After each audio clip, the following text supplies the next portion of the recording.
What is going on here?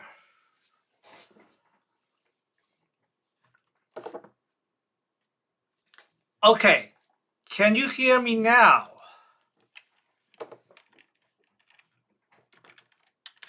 Can you guys hear me?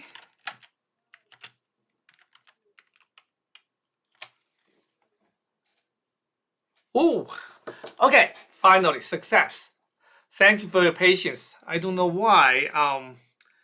Maybe the microphone just was still thinking it's in the holiday mode. So, all right. Anyway, I'm sorry for the delay, but now we solved the technical problem. So we will continue from where we were left off last time. But since it has been so long, we want to quickly review the last couple of slides from the previous lecture. So remember, we discussed all the 10 types of simple sentence structures, how to diagram them. And it's important to have a very solid understanding of those 10 simple sentence patterns. So last time we finished from 8 to 10, but let's have a very quick review of those patterns. So pattern 8, you have subject, then you have a transitive verb, then it becomes complicated. You have two objects. One is indirect objects and one is direct objects. A lot of people just cannot figure out which one is indirect and which one is direct.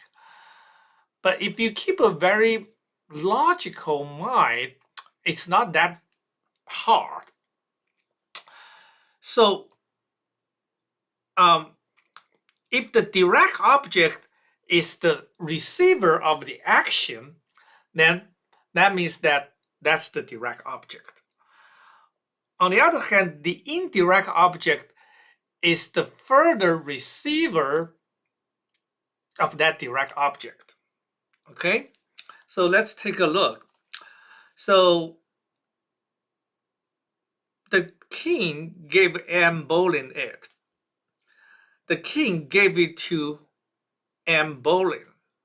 So the verb here is a give, right? But what is the receiver of this action giving? Is it Anne? No, apparently is that it. So it is the direct object. In the first version of the sentence, we have gave Anne Boleyn it. So Anne is the receiver of that object, it. Therefore, Anne is the indirect object. So that's why in this pattern, the second object, indirect object, is in front of the direct object. And we can always convert this into a prepositional phrase version. So we can say gave it to Anne Boleyn.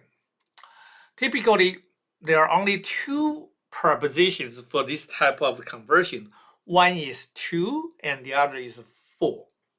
Okay, so the diagramming of the this pattern A is a little bit strange because we essentially treat this Anne Boleyn indirect object as a prepositional phrase.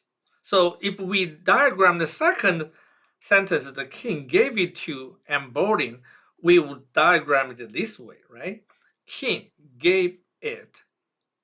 And the prepositional phrase to Anne Boleyn modifies gave, so it's diagrammed this way. So based on this concept, the diagram of this pattern A is very similar, but we just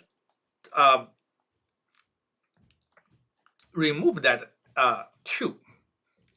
Okay, so pattern number 9 is subject, transitive verb. You have direct object, then you have an object complement. But here, the object complement is adjective. So the king considered Anne beautiful. So here, beautiful is a property of Anne, but Anne is a direct object. So this is object complement, and is the adjective version. So we can go fast to review pattern 10. Pattern 10 is similar to pattern 9, it's another object complement, but this one is a noun. This is very similar to subject complement. We have adjective version and we have a noun version. So the king considered Anne a beauty. So a beauty is a noun. It's another name for Anne. Right? Anne is a beauty, essentially. King considered Anne a beauty. Therefore, both pattern 9 and 10 are about object complement. Okay. Sometimes if you think that this object complement can be removed, then this sentence will be a totally different sentence. The king considered Anne. The verb consider is a very kind of just has a lot of meanings. So therefore, if you just write a sentence, the king considered Anne, that's a very different meaning from the meaning in this example. Okay, so that's also a different pattern. So last time we discussed the distinction between pattern 8 and pattern 10. So pattern 8 and pattern 10 look kind of similar, right? One has two objects, the other has one object, then a complement. So sometimes people get confused. Look at those two examples. The king offered Anne a crown. Which pattern is this?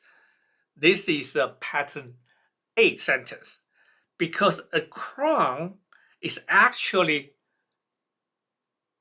the receiver of the action offer, and Anne here is the indirect object. So king offered Anne a crown. Look at second sentence. The king made Anne a queen. Here, a queen is not the receiver of maid, but it's another name of Anne. So the king made Anne a queen. So now Anne is a queen. So you see the difference? The difference is that the noun here, queen, is essentially another name of Anne, while a crown is the receiver of the verb action offer. So don't get confused between pattern 8 and 10.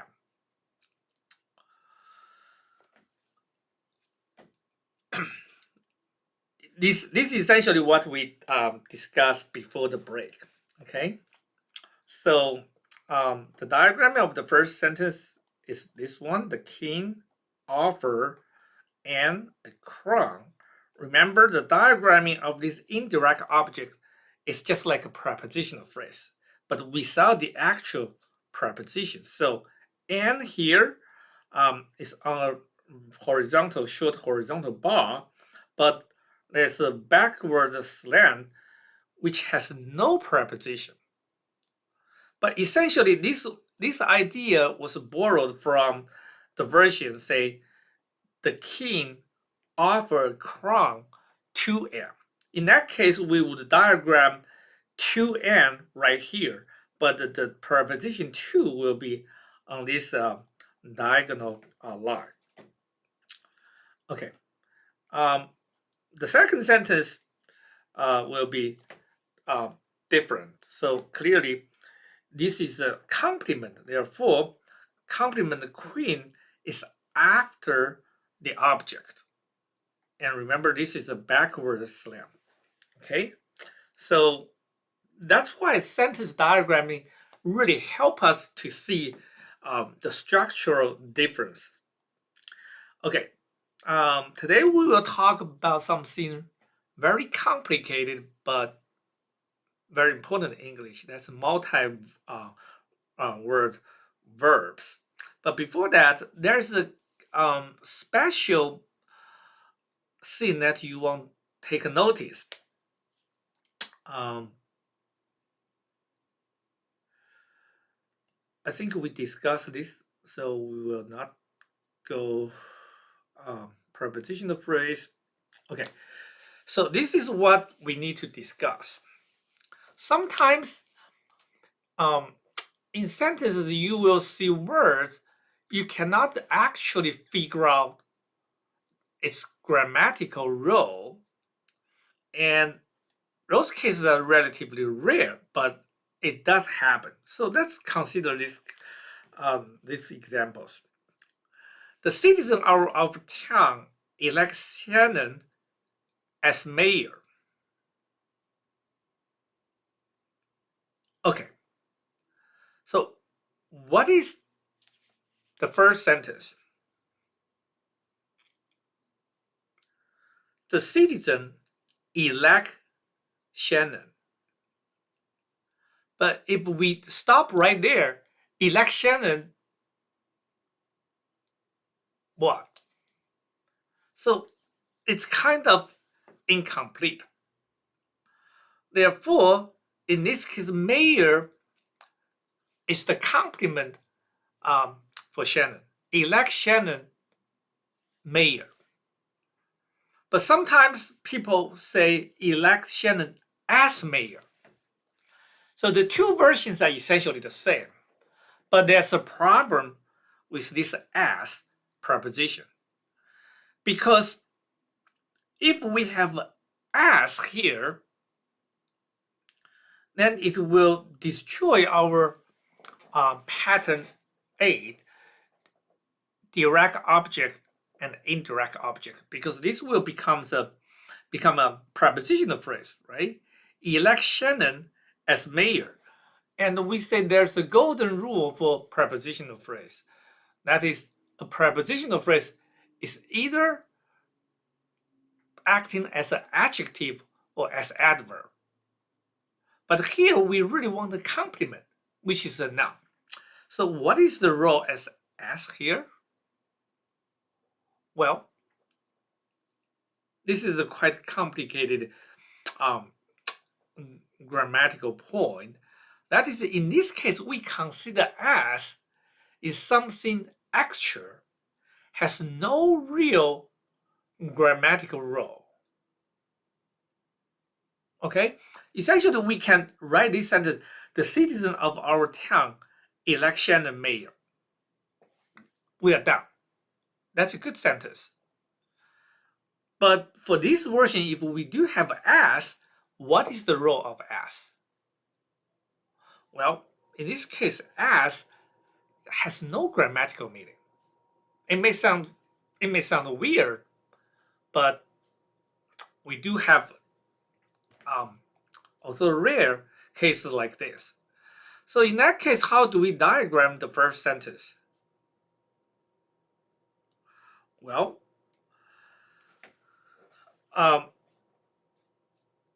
the complement is still there. Elect Shannon mayor. But this as, which has no meaning, no grammatical role in the structure.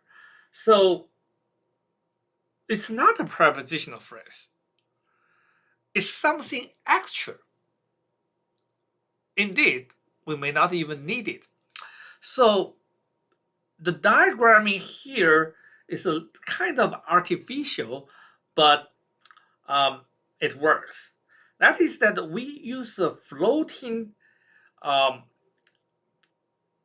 just bar here, signaled by this dashed line. So as here, it's just floating there. It's not part of the main diagram. So it's not actually connected to the horizontal bar. So this S is just somehow floating there. Okay, so this is kind of just a what we call actually the grammatical term for this is expletive. Not something bad words, but in grammar we call those elements as expletive. That means that if we remove it, the sentence still works. But this is really something we cannot assign a grammatical role for this word. That's why it's floating. So the citizen of our town elect Shannon mayor. And mayor here is an objective complement. How about the second sentence? Well, second sentence, this is truly um,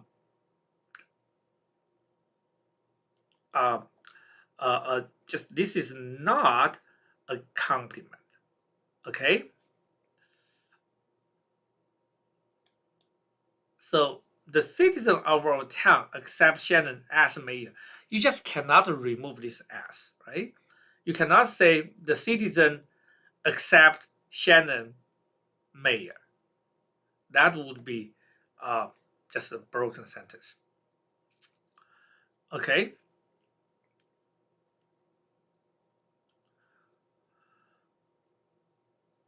The citizen of our town regards Shannon an excellent candidate for mayor. How do we diagram this one? Well, we have to look at um, the words, what their roles are. The citizen regards Shannon as something, right? So a candidate here, candidate is a compliment. Okay, so the citizen of town regard Shannon an excellent candidate. Candidate of what? For what? For mayor. Okay, that's how we diagram this one. There's no S here. Okay, so now this is our main task of the day, and it's complicated, so probably we'll continue next week. So in English,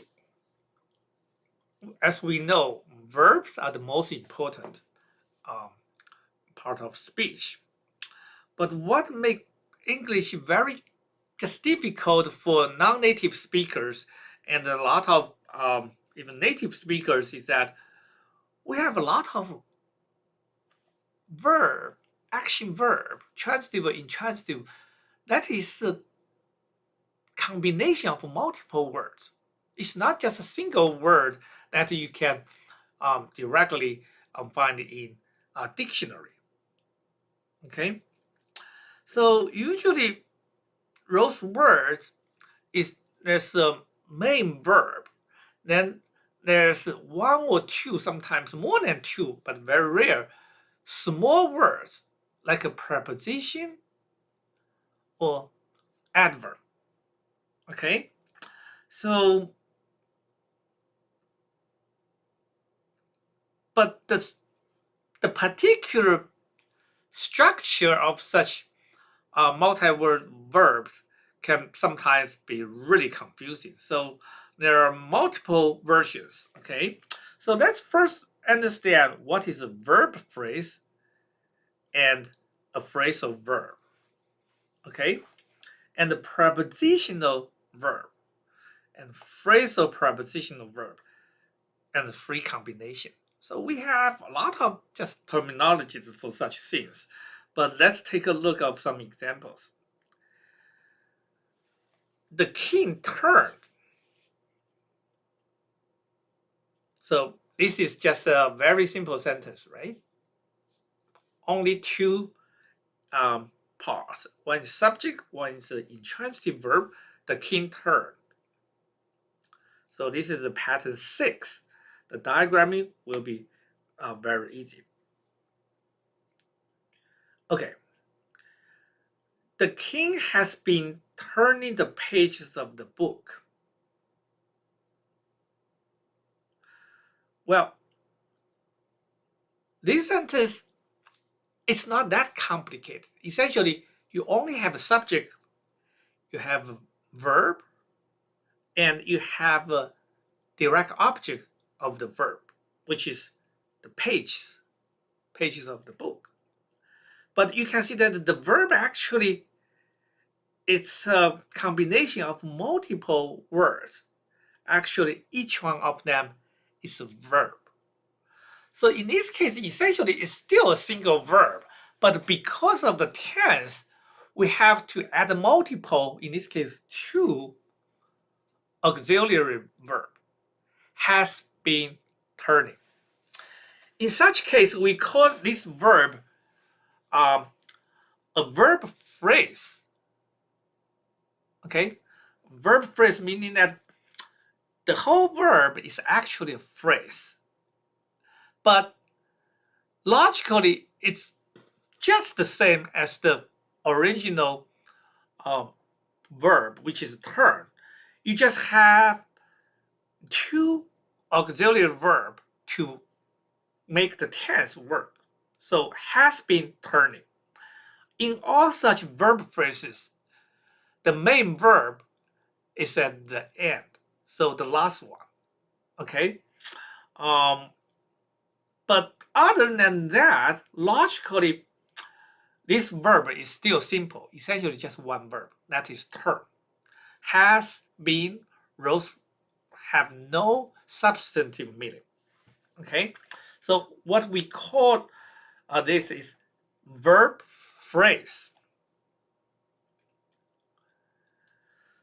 Now, this is something new. Compare this sentence to the first one. The king turned in late. What is the meaning of turn in? Well, this is a phrasal verb. Okay, so turning here, it has different meaning from turn. And this is idiomatic meaning. So that means that the king went to bed late. Okay, so turning here is a combination of two words. One is turn and in. Okay, in this specific case, we see that this is a intransitive phrasal verb because there's no direct object of the the compound verb here. Okay. Okay. Look at this one. The king turned on the TV. Okay. So where should we logically group this on? Is on the TV or turn on the TV? Okay. The meaning of this sentence, of course, is the king just switch on the TV. So turn and on here should be considered one verb. So turn on the TV. It's not say the king is dancing on the TV. The king make turns on that TV. That would be ridiculous. Okay. But what makes this complicated is that this on can actually move. We can say this, the king turned the TV on. So in this case, turn on the TV on is actually an adverb as it can move. So the king turned the TV on. The king turned on the TV. They both mean the same thing. Okay. So this phrasal verb is transitive because TV can be the direct object of this turn on. Okay. Now, the king came down. This is what we call a free combination, because if you look at find any dictionary, you won't find a particular phrasal verb like come down. Come down is not an established phrasal verb, has no idiomatic meaning. Down here is just a regular a verb, adverb. So came down is a free combination of the verb come and the adverb down. Okay. Then we have the king come down the stairs. What's the difference between this sentence and the sentence right above it?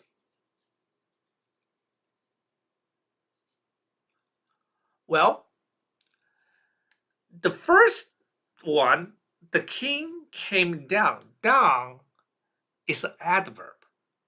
It modifies the action came. But the king came down the stairs. The down is a preposition. Because in this case, you cannot say came down is a transitive phrasal verb, where stair is the object of came down. That would be ridiculous. The only way this can make sense is the king came, which is an action, down the stairs. Down the stairs is a prepositional phrase serving as an adverb, modifying came, telling us that the manner or the direction the king came. So this would be came, then having this came down the stairs as a adverbial prepositional phrase. Okay. Now, the king looked at the girl.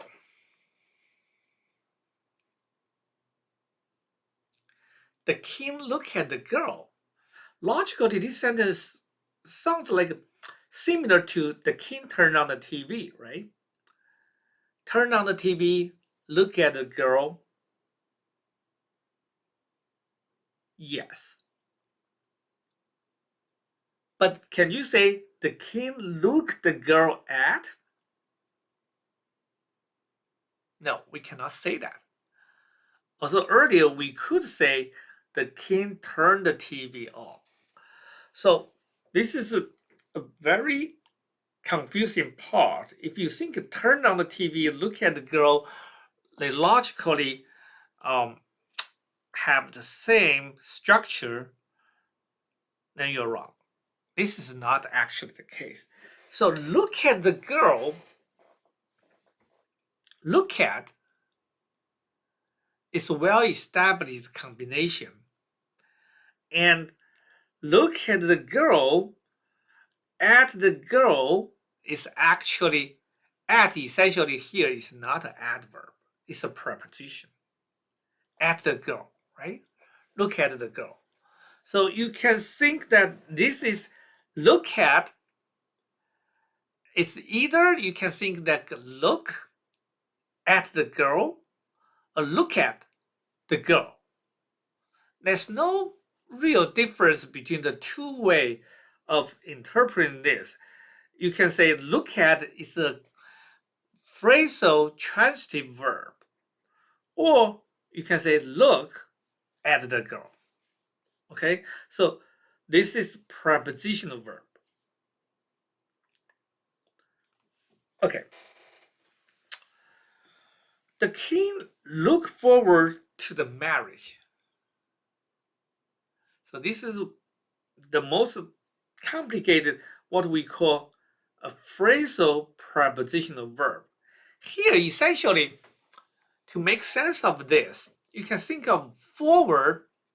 It's just a little down in the came down. Look forward. Then to something.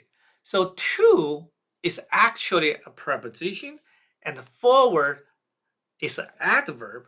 So look forward is a well-established phrasal verb where you always add a noun or noun equivalent after look forward to.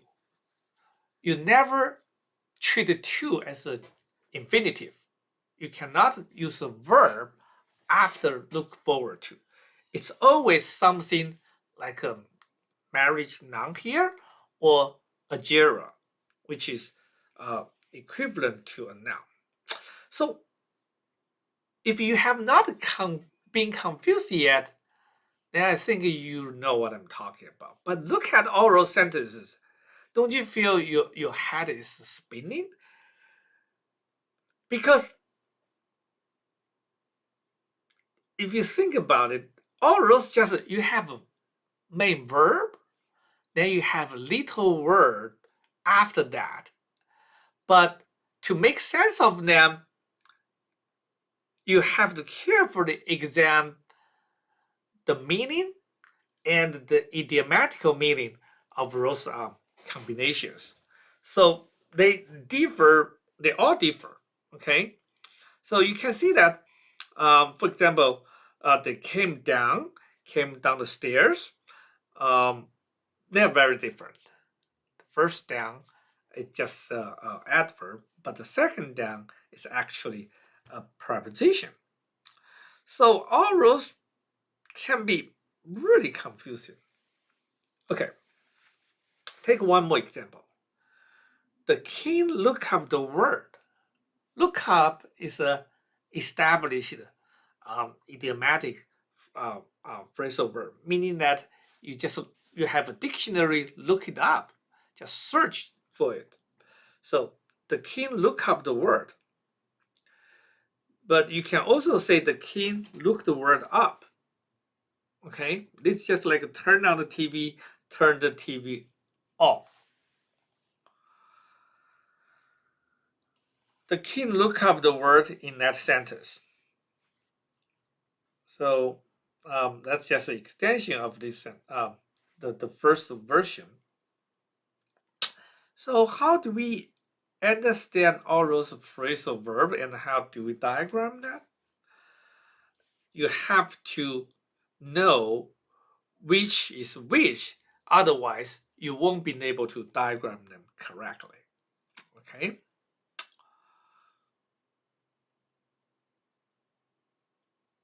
So verb phrase is actually very easy to diagram because, as we mentioned, you treat the whole thing, all the auxiliary verb and the main verb at the very end. The whole thing is just one piece. Okay. So the king has been turning the pages of the book. The king turned, that's very easy. But the king has been turning the pages of the book. Has been turning is just one piece. That's the verb. So you just put that into the verb slot. The king has been turning pages. And the pages of the book is a prepositional phrase for page. So verb phrase is actually quite easy to work with. But phrasal verb, you reverse the two words. Phrasal verb, it just becomes more complicated. Just keep this in mind. Phrasal verb essentially idioms. Okay, that means that over the many years, throughout the history of English, people have extend some very common verbs with those little words after them to build more verbs. And sometimes the meaning of the combined phrasal verb is very different from the basic verb. No apparent connection. Okay, just like look up. Look the the fundamental meaning of look is just see, right? But look up is like a search. That has nothing to do with look. Okay, so let's diagram this sentence, these two sentences. The king turned in late. The king turned on the TV. The king turned the TV on. A phrasal verb, as we said, essentially is an idiom. But if we have an adverbial particle, in this case, on, this on can move around objects. Okay? In such a case, on has no literal meaning. Just turn on the TV. Okay? It just it's essentially the meaning of on is close or is the same as its basic meaning, on. Okay? So in that case, the diagramming of this sentence will be just treating on as an adverb. Okay, so the king turning late, turning cannot be separated. It's one piece. The king turning late. The king turned on the TV. So in this case, the king turned on TV.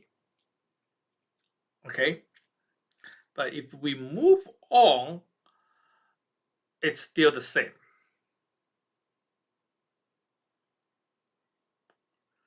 Okay. Prepositional verbs. That means that little word after a verb is a preposition, not a adverb. So the king look at the girl. You cannot say the king look the girl at. So look at the girl is just one piece. The king look forward to the marriage. Look forward to is one piece. So the king look at the girl. The king look forward to the marriage. Okay.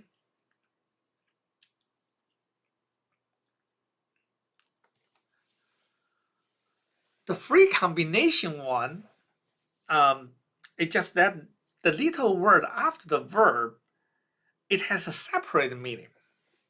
Okay.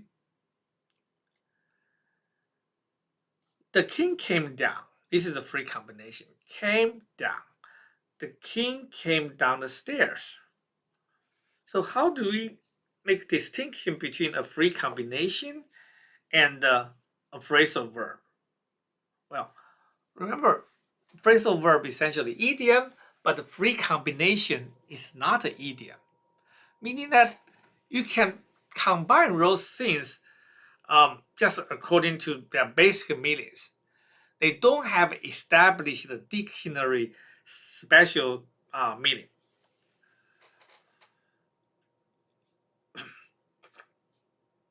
So the testing between a phrasal verb or free combination, is there any idiomatic meaning? If there's no idiomatic meaning, that's a free combination. Another test is that does this particle, meaning that little word after the verb, either adverb or preposition, have a separate meaning? If it does not have a separate meaning, then that's a phrasal verb. It's an idiom. It just, the very meaning of that little word kind of just has been lost. It merged into the verb. That's just one single piece. Okay, but down here is not such a case. The king came down. Down has its own meaning. That really just tells us the direction of this action came. Okay, So here, down does have its meaning. So the king came down. The king came down the stairs. So you see the difference? We don't put it down together with came, because in this case, it's a free combination. Came down is not an idiomatic expression. It has no established meaning. Come down. We have come on, but come down is not. So the king came down the stairs. In this case, down the stairs is a prepositional phrase. Okay? So the first down here is adverb. The second down is a preposition. And in both cases, we do not put down into the verb slot. Okay. Phrasal verb with prepositional phrases. The king looked up the word. The king looked the word up. Remember, we say that they are the same thing, right? In the diagramming thing, we have to use one for both. Okay, so that's look up is one piece. Okay, the king looked up the word. That's it. So even for this second one, the king looked the word up, we still diagram this way. Okay.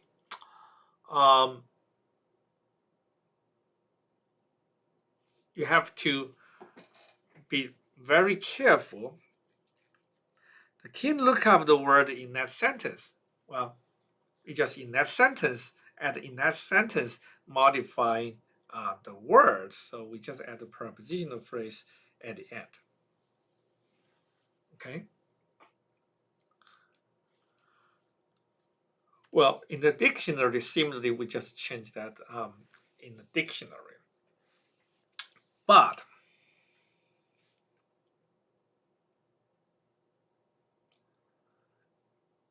you see that the prepositional phrase in that sentence in the dictionary, they have been diagrammed differently. Why?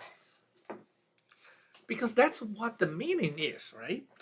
The sentence, the second sentence, the king look up the word in that sentence. So it's the word in that sentence, meaning the king read the sentence, there was a difficult word in that sentence, and the king looked it up. However, the second sentence, the king looked up the word in the dictionary.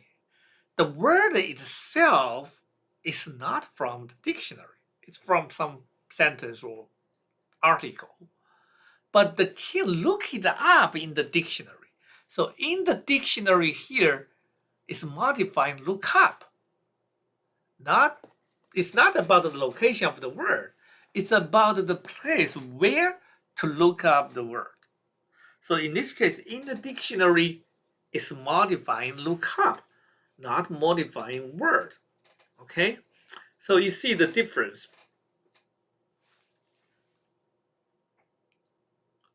Okay, that's it for today.